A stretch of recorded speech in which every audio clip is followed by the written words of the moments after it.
Ok, Paso de una vez. muchachos, vamos a comenzar. Yo sí hice un poquito de láminas, está bien cortica, pero vamos a hacerlo lo mejor posible. Vamos a comenzar hablando del flujo de aire y de lo que sería la resistencia a la vía. Como bien les explicó Moisés, para respirar, obviamente se necesita que se genere un flujo de aire entre el alvéolo y la atmósfera. Entonces tenemos que, como él bien dijo, ese flujo puede ser o de entrada o de salida de aire, dependiendo de qué parte del proceso respiratorio estemos.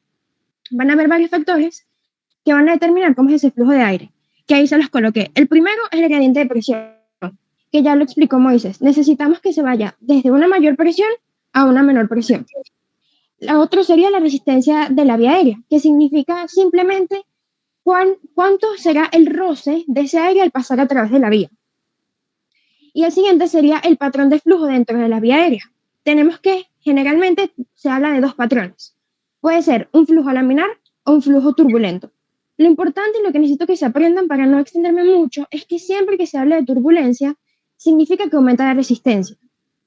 Ahí les puso una fotico que es de la lámina de la profe Monbrun, donde tenemos los tres tipos de patrón. El laminar, el de transición y el turbulento. El flujo laminar, por decirlo de alguna forma, es el flujo más organizado. Es el flujo que es concéntrico, que significa que solamente en los bordes, los que chocarían, por decirlo de alguna forma, con la pared del bronquio, sería donde se genera roce. Obviamente, si ese flujo es laminar, vamos a tener menor turbulencia. Eso es lo que pasa en la mayoría de las vías aéreas distales. El flujo es laminar. Por lo tanto, en las vías aéreas distales, si el flujo es laminar, ofrecen menor resistencia. Luego está el flujo de transición, que básicamente es el flujo que se desarrolla en aquellas bifurcaciones o digamos en el calibre intermedio, que son vías de transición, por eso es que se llama de esta forma. Y es como una mezcla. Primero viene siendo laminar y luego en esa bifurcación se forma un flujo turbulento que literalmente cuando pasa esa bifurcación vuelve a ser laminar. Y por último tenemos el flujo turbulento, que es un flujo completamente desorganizado. Imagínense que el aire choca contra las paredes y al chocar contra las paredes lo que ocurre es que aumenta la resistencia. ¿Ok? ¿Qué podemos decir que sería un flujo turbulento? Es el que está en la tráquea, es el que está en las vías aéreas de gran calibre. Incluso en las fosas nasales tenemos flujo turbulento. Porque en las fosas nasales no solo juega un papel importante lo que sería el calibre de la vía, sino también la geometría. Es demasiado irregular, ¿ok? Entonces, ¿alguna tiene una pregunta? Porque eso es importante. Necesito que entiendan que siempre que hay turbulencia significa que hay una mayor resistencia. Simplemente lo relacionan con el choque que van a tener las moléculas contra las paredes de los bronquios. Eso lo entienden, es importante. Sí. Ok. Entonces, luego tenemos que la velocidad, por decirlo de alguna forma, obedece también lo que les estaba diciendo anteriormente. La velocidad siempre disminuye a medida que se va hacia las vías aéreas distales, ¿ok? Porque básicamente lo que vamos a tener es que se dice que al nivel de las vías distales prácticamente es cero la velocidad, ¿ok?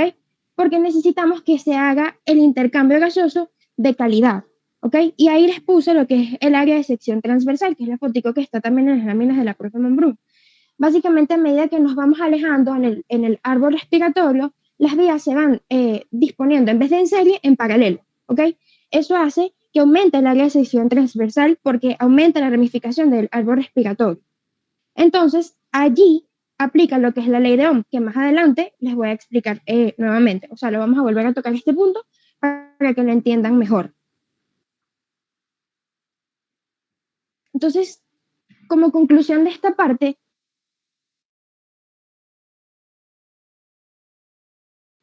tenemos que, la primera es que en las vías aéreas de mayor calibre siempre el flujo es turbulento y eso ocurre incluso en reposo y obedece a que el calibre de la vía es demasiado grande y aparte generalmente tiene irregularidades, que es lo que les decía de las fosas nasales.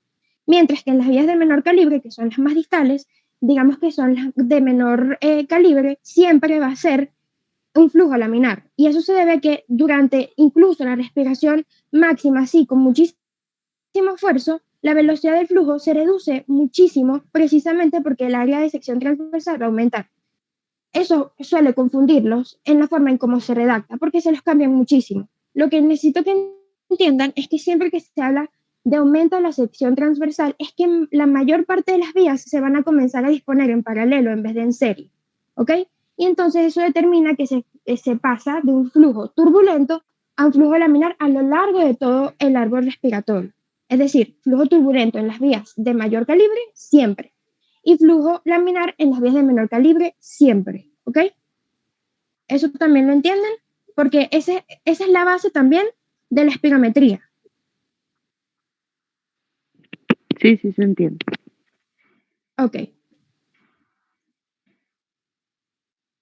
Entonces aquí es otra vez un poquito, o sea, lo pueden leer también después, porque yo les voy a mandar la presentación, pero básicamente la resistencia como tal se define como la fuerza que se opone al movimiento de aire. Obviamente, como les había dicho, resultado del roce que tiene ese aire con las paredes de los conductos. Y eso hace que se vuelva más lento el desplazamiento. Y estas resistencias constituyen el 80 o el 90% de las resistencias dinámicas del sistema, que es lo que Moisés les había dicho, que eran las resistencias que tienen que ver con el flujo de aire. Y el parámetro más importante es el radio. En este caso, obviamente, el radio del bronquio, porque a medida que el radio sea más chiquito o tenga menor calibre la vía, mayor será la resistencia porque mayor es el roce.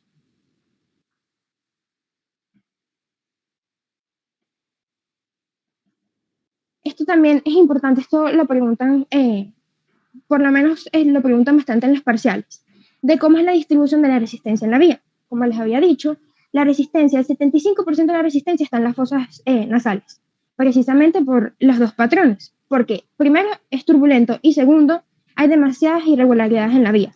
Entonces, cuando quitamos las fosas nasales, tenemos esa distribución.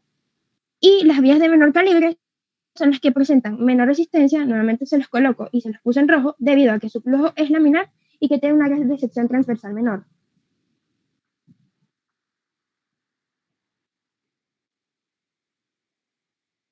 Ok, en cuanto a la relación del volumen pulmonar y la resistencia, esto tiene que ver bastante con también lo que les había explicado Moisés, de que simplemente a mayores volúmenes pulmonares, donde la vía está completamente expandida, hablo del árbol bronquial, tenemos que la fuerza de retroceso elástico del pulmón es máxima, máxima, máxima, máxima. Esa fuerza de retroceso elástico del pulmón lo que va a hacer es tender a comprimir el alvéolo, pero a medida que comprime el alvéolo, de forma relativa expande la vía aérea. Y si expande la vía aérea, lo que hace es que es más fácil que el flujo de aire sea más rápido. Y por lo tanto, a capacidad pulmonar total, la resistencia es mínima, la resistencia al aire. Pero en volumen residual, que es cuando el volumen pulmonar es lo mínimo que se puede tener, porque acuérdense que nunca llega al volumen de equilibrio del pulmón, la resistencia es máxima.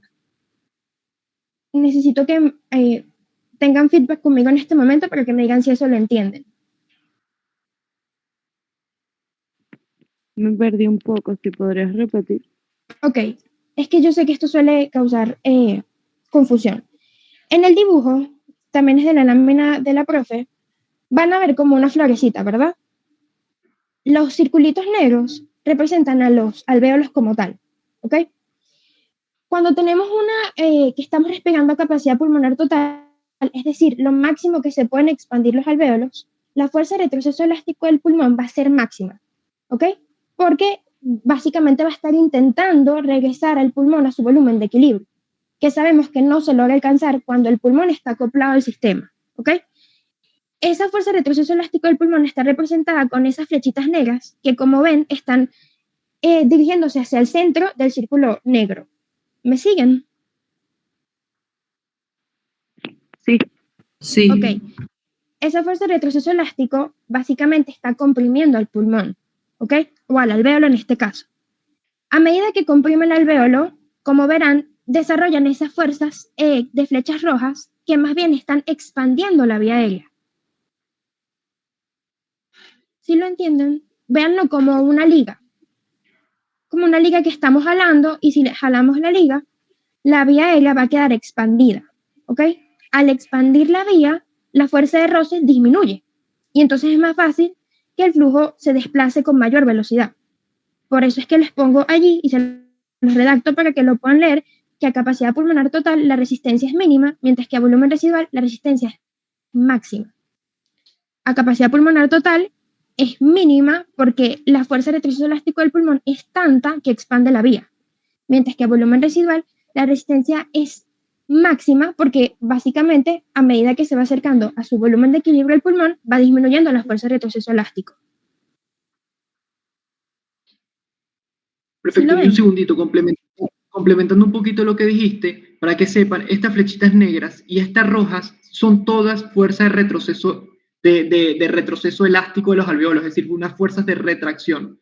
Pero ¿qué pasa? Como lo que Exactamente. mencionó Cindy, los alveolos están en contacto con un bronquio central, estas fuerzas de retroceso elástico de los alveolos que están en contacto con estos bronquios tienden a expandirlos. Es decir, piense como la fuerza va hacia el centro del alveolo, pero va hacia la periferia, va hacia afuera, trata de estirar a las vías aéreas, y eso es lo que hace que a capacidades pulmonares altas, donde la fuerza de retroceso elástico pulmonar es muy alta, las vías aéreas también se encuentren muy expandidas, tal cual como lo dijo Cindy. Bien, ya. Dale, Cindy, disculpa. No, tranquilo, más bien. Adelante. ¿Lo entienden, muchachas?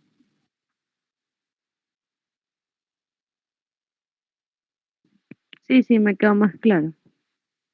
Ok, bueno. Continuando con la espirometría forzada, básicamente lo que les estaba intentando explicar anteriormente es la base de la prueba, ¿ok?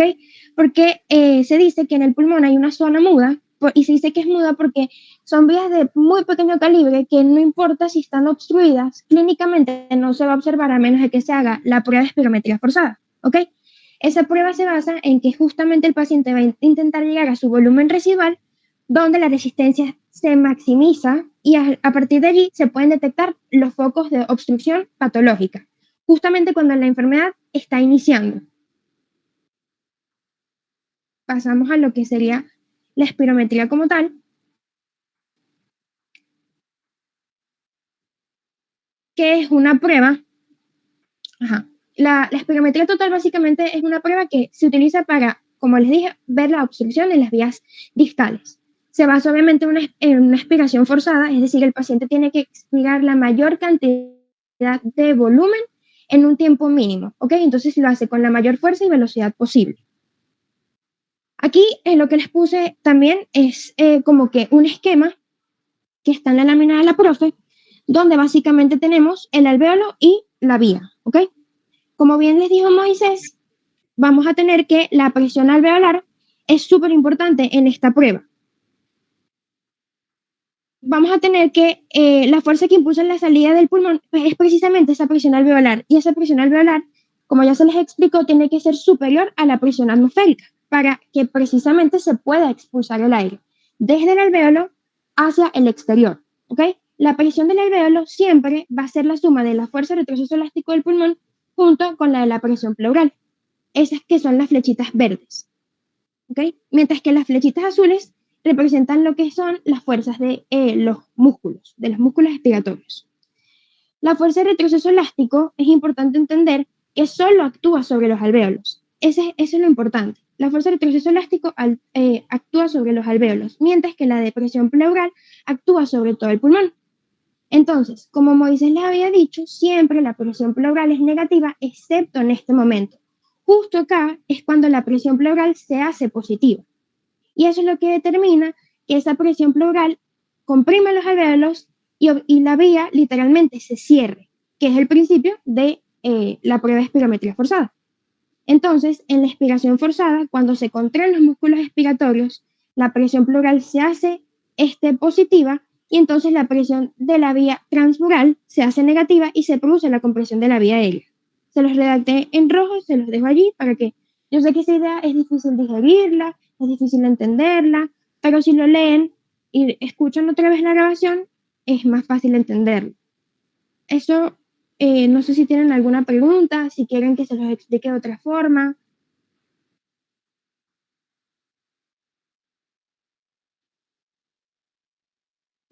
No, chévere, está bien. ¿Disculpa? Que estaba bien. Ok.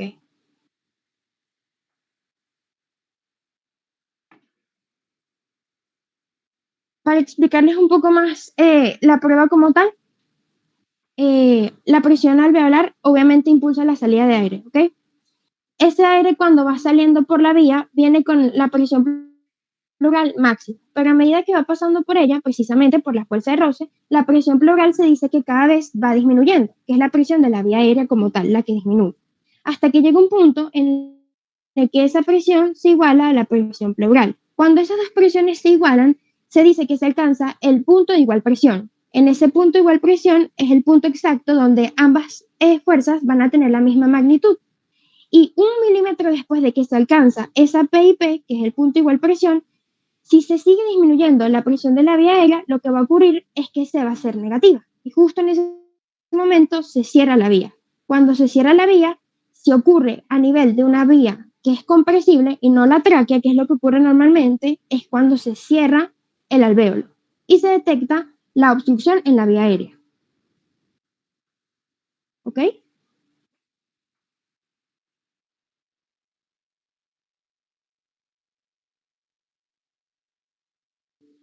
Entonces ahí les redacto las conclusiones para que lo puedan entender. En condiciones normales, la compresión de la vía aérea solo se produce durante el proceso de expiración forzada.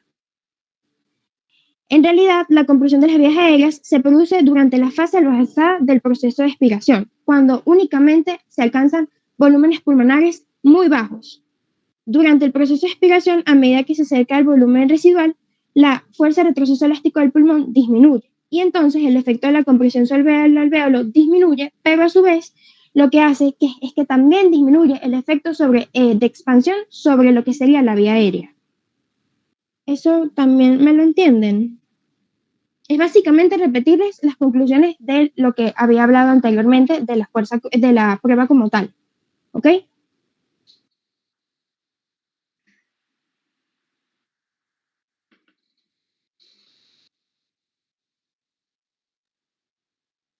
¿Escuchan? Sí, se Sí, escucha. chévere, gracias. Ok. Esto es la misma lámina para explicarles que básicamente en la fase inicial, a volúmenes pulmonares altos, la expansión alveolar es altísima, ¿ok? Y eso se traduce en que la fuerza de retroceso elástico del pulmón es muy elevada. Esa fuerza de retroceso elástico del pulmón elevada aumenta la presión alveolar, impulsando lo que es la salida de aire, ¿ok? Y eso lo hace con una gran expansión de la vía aérea, porque precisamente esa fuerza de retroceso elástico del pulmón está expandiendo la vía aérea. Eso se traduce en que hay un gran calibre y una baja resistencia, pero en la fase avanzada, a volúmenes pulmonares bajos, la expansión alveolar, al ser baja, disminuye la fuerza de retroceso elástico del pulmón, se disminuye la expansión de la vía aérea y entonces tienes una vía de pequeño calibre y aumentada la resistencia. ¿Ok? Entonces ahí lo que estamos viendo es cómo la presión alveolar básicamente va disminuyendo a medida que va transcurriendo a lo largo de lo que sería la vía aérea y como va disminuyendo llega al punto de igual presión. Eso no lo hace a volúmenes pulmonares altos, como lo dije, sino más bien a volúmenes pulmonares bajos. Es una lámina en comparación. Vean cómo partimos de una presión alveolar en el primer alvéolo, que es en la fase inicial, de 70, mientras que en el segundo alvéolo partimos de 60. Entonces, básicamente vamos viendo que a medida que se va acercando, ¿ok?, a lo que sería el punto de igual presión, vean cómo va disminuyendo. En la primera va disminuyendo de 5 en 5, pero en la segunda lo va haciendo de 10 en 10. Entonces aparece el punto de igual presión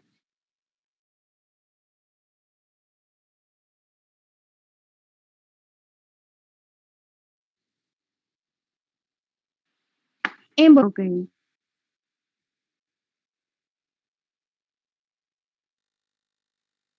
Entonces ya la prueba como tal, que son los parámetros, o sea, se eran las bases. Ahora vamos a hablar de los parámetros que arroja la prueba, ¿ok? La espirometría forzada como tal, lo que va a hacer es medir el máximo de volumen de aire que puede expirar un sujeto desde una inspiración máxima, que sería la capacidad pulmonar total, es decir, cuando la vía está completamente expandida, el pulmón está enorme, hasta la exhalación máxima, que es cuando estamos en volumen residual, que es cuando ya se expulsó todo el aire que se podía expulsar y prácticamente el pulmón está intentando llegar a su volumen de equilibrio. Esto lo hacemos teniendo al paciente con el máximo esfuerzo para lograr una velocidad máxima, ¿ok?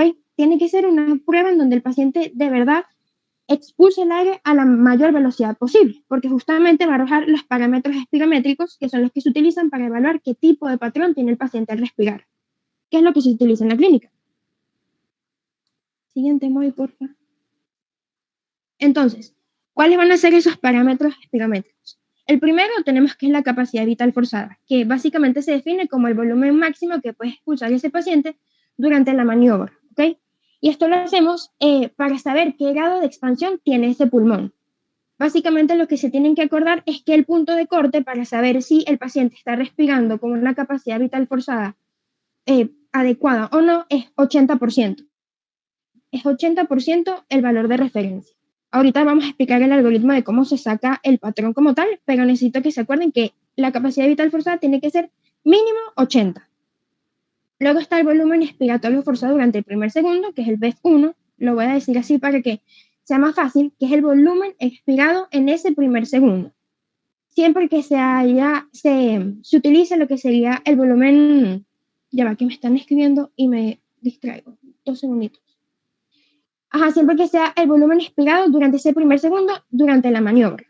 Y luego está la relación BEF1-CBF, que básicamente es relacionar los dos parámetros para ver si existe una obstrucción en ese paciente. Y por último sería el flujo expiratorio máximo, que ese parámetro básicamente se utiliza para graficar en la curva. No es tan importante como que lo entiendan como tal, sino que sea como más visual, porque se utiliza para la curva que les voy a explicar más adelante. Entonces tenemos que básicamente esta prueba puede arrojar 3 patrones con los que puede respirar el paciente. Más adelante igualito están las curvas. El patrón obstructivo, que significa que por alguna razón, generalmente es una obstrucción, pero también podría ser una disminución de la fuerza de retroceso elástico del pulmón, se va a disminuir la velocidad con la cual se desplaza el aire a lo largo de la vida. ¿Okay? Luego tenemos el patrón restrictivo, que es cuando se limita lo que sería la expansión del pulmón. Y luego está el patrón mixto, en donde coexiste una patología obstructiva con una patología restrictiva. Un ejemplo de patología obstructiva clásica es el asma. Y un ejemplo de patrón restrictivo clásico es la fibrosis de la cual habló Moisés. Entonces, vamos a explicar cómo se utiliza el algoritmo para clasificar si el paciente tiene un patrón obstructivo o tiene uno mixto o tiene un patrón restrictivo como tal. Como bien les dije, les arroja la prueba, el volumen expirado en el primer segundo y la capacidad vital forzada. Lo que se hace es que se relaciona, o sea, se saca el cociente entre ellos. Lo que se evalúa, básicamente, cuando sacas el cociente, es saber si el patrón está por encima del 70% o menor al 70%. Si está por encima del 70%, no hay ninguna obstrucción y se tiene que pasar al siguiente paso. Si está por debajo del 70%, el paciente tiene una obstrucción. E independientemente si tiene una obstrucción, se hace el siguiente paso, que es básicamente comparar la capacidad vital forzada de ese paciente con la teórica. La teórica significa que se va a comparar con una persona que tenga la misma edad, pero que esté sana y que tenga las mismas condiciones. Eso está establecido por tablas. Eso en verdad ahorita no es importante. Lo que necesito que entiendan es que se compara la del paciente, que es la observada, con la teórica. Luego de que tú haces eso, lo que tienes que saber es el punto de corte, que es 80. Si está por encima de 80, significa que el paciente tendría un patrón normal o por decirlo de alguna forma, no tiene restricción. Si está por debajo del 80%, significa que sí tiene restricción. Entonces, dependiendo de lo que te arroje el primer paso con el segundo, puedes decir que el patrón que el paciente tiene o un patrón obstructivo puro, o tiene un restrictivo puro, o tiene un patrón mixto. Lo que necesito que entiendan es que el mixto necesitas decir que tiene menos del 80% y menos del 70%. Menos del 80% en BEF1-CBF y menos del 70% en CBF observada y CBF teórica. ¿Eso lo ven? ¿Lo entienden? Porque yo sé que eso generalmente lo explican como que del lado derecho del algoritmo, del lado izquierdo, y la gente se suele confundir también. ¿Cómo los hicieron también? Disculpa, es que te escucho muy lejos.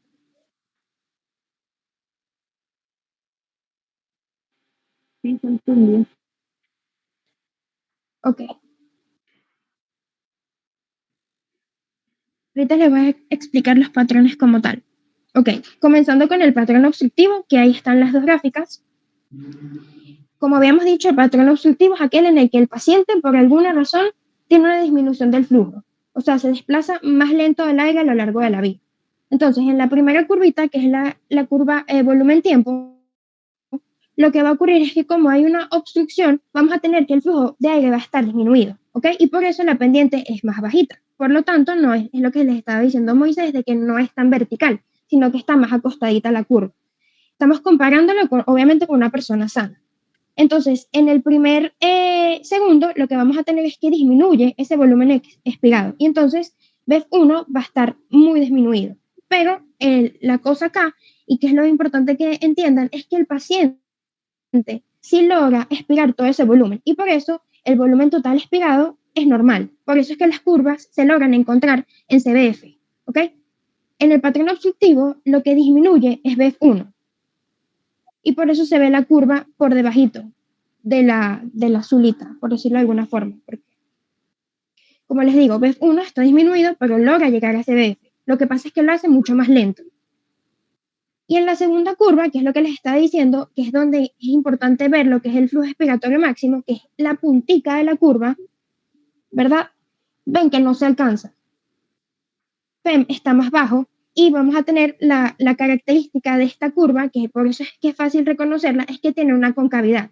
Esa concavidad está explicando que el aire no se está distribuyendo uniformemente a lo largo de la vía aérea como tal. Lo importante y lo que necesito que entiendan de verdad, porque es lo que más preguntan, es que BEF1 disminuye y no lo hace en la misma relación que CBF, porque CBF se logra alcanzar. Eso es importante que lo entiendan. La siguiente, muy por favor. Luego en el patrón restrictivo, la forma más fácil de que tengan el patrón restrictivo, o como yo lo veo, es que es un pulmón que está manejando volúmenes muy pequeños. Y por eso, literal, las curvas tienen la misma morfología que lo que tiene un paciente normal, solo que en menor magnitud. Es decir, son curvas más pequeñitas. En la curva volumen-tiempo, lo que tenemos es que hay una disminución de la capacidad vital forzada y de la capacidad pulmonar total. Es decir, vamos a tener que disminuir todos los volúmenes. Pero no hay obstrucción porque el BEF1 se va a mantener. De hecho, es lo que les estoy diciendo. Las curvas son idénticas, solo que la curva del patrón restrictivo es más pequeña que la curva de un paciente normal. ¿Ok? Y en la curva flujo-volumen se repite lo mismo. El FEM va a estar disminuido, literalmente es prácticamente la misma curva. El problema es que acá CBF sí, no, ven que no alcanza lo que es el paciente normal, sino que simplemente tiene la misma morfología, pero en una curva mucho más pequeña. Porque lo que les digo, estamos trabajando con un pulmón que tiene limitada la capacidad pulmonar, tiene limitados los volúmenes, no logra expandir correctamente porque hay algo que se lo está impidiendo. Por eso se dice que el patrón es restrictivo. Y por último está el patrón mixto, que es cuando básicamente, ahí no le cambié el título, pero es el mixto. En el patrón mixto lo que ocurre es que el paciente va a tener coexistiendo una patología obstructiva con una patología restrictiva. Aquí, la forma de identificar esta curva como tal es que no tiene meseta. Esta curva no va a tener mesetas, no se ve, o sea, se ve como una forma extraña. Ven que no tiene relación con la curva de arriba porque BEF1 también disminuye. Y eso es lo que suelen preguntar. BEF1 disminuye como disminuye en el patrón obstructivo. El problema es que lo hace muchísimo más que la capacidad vital forzada, que no se disminuye en el patrón obstructivo. Y la curva flujo-volumen, vamos a tener que nunca se van a encontrar las gráficas, tenemos que el flujo expiratorio máximo también está disminuido, pero ven que es como más picuda la curva y también se mantiene la concavidad. La cosa es que, como les digo, no se va a poder encontrar la curva porque la capacidad vital forzada también en este caso está disminuida, precisamente porque está coexistiendo el patrón restrictivo que limita la expansión del pulmón. Y bueno, básicamente esa es la parte de espirometría. ¿Tienen alguna pregunta? ¿Quieren que les vuelva a explicar alguna de las láminas?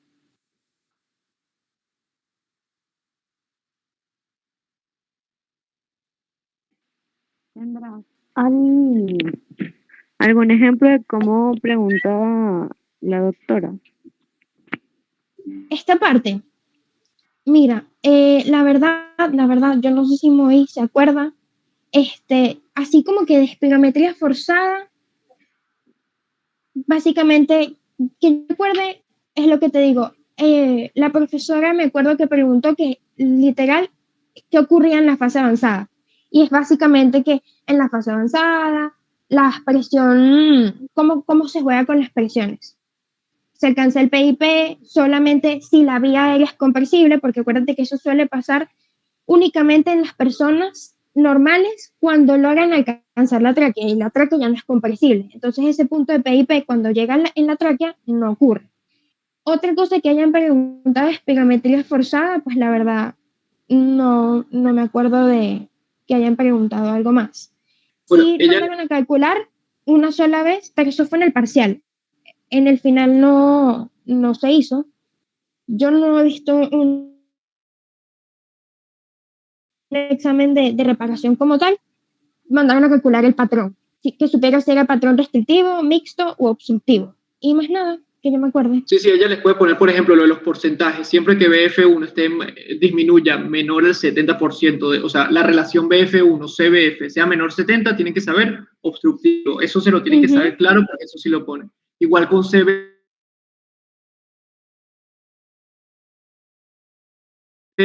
observado, CBF teórico, menor 80, me han contado que han puesto estas mismas, pero así, o sea, se las ponen en el examen y dicen que tiene que reconocer cuál es esta curva, por ejemplo. A nosotros no nos hicieron eso, pero bueno, reconozcan y sepan, por ejemplo, en el obstructivo disminuye BF1 y no disminuye CBF, como se los dijo Cindy. Y recuerden lo de la concavidad en la flujo volumen. En restrictivo disminuye BF1, pero, o sea, BF1 no es importante, lo que disminuye principalmente es CBF. Y ya. Y en tal caso, si disminuye BF1 en la misma proporción y no tiene la concavidad. Y finalmente, como les dijo Cindy, en las de restrictivo disminuye mucho más BF1 que CBF y se ve de esta forma. Y tiene una concavidad la de flujo-volumen. Así se los preguntan, no les preguntan más y tienen que conocer el algoritmo como se lo explicó Cindy. En ese caso, de verdad lo que les recomiendo es que acuérdense que restrictivo es la misma, o sea, literalmente es la misma morfología de la curva. Ven la curva del paciente, ven la curva que está la mismita, o sea, no tiene nada de distinto, solo que es más pequeña la curva. Mientras que en el obstructivo tiene la concavidad. La concavidad es la forma más fácil de reconocerlo. ¿Ven que tiene el piquito y luego la concavidad? Es la forma más fácil. Y si ven una curva que no tiene meseta, ya saben que eso es mixto. Es lo máximo que preguntan de esta parte. Generalmente hace más énfasis en las presiones como las explicó Moisés, de la presión pleural, si la presión es positiva o es negativa. Y sí, básicamente eso es lo que hacen énfasis.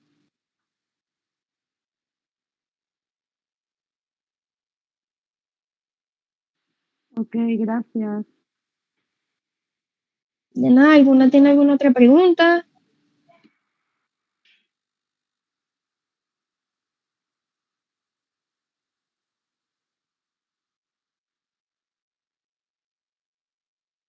Creo que no.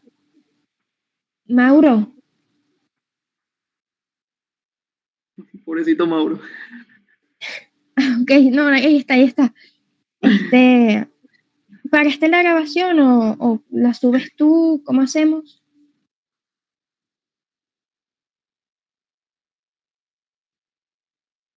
No, si quiere, o sea, Ok, perfecto, si ya quieres, terminé.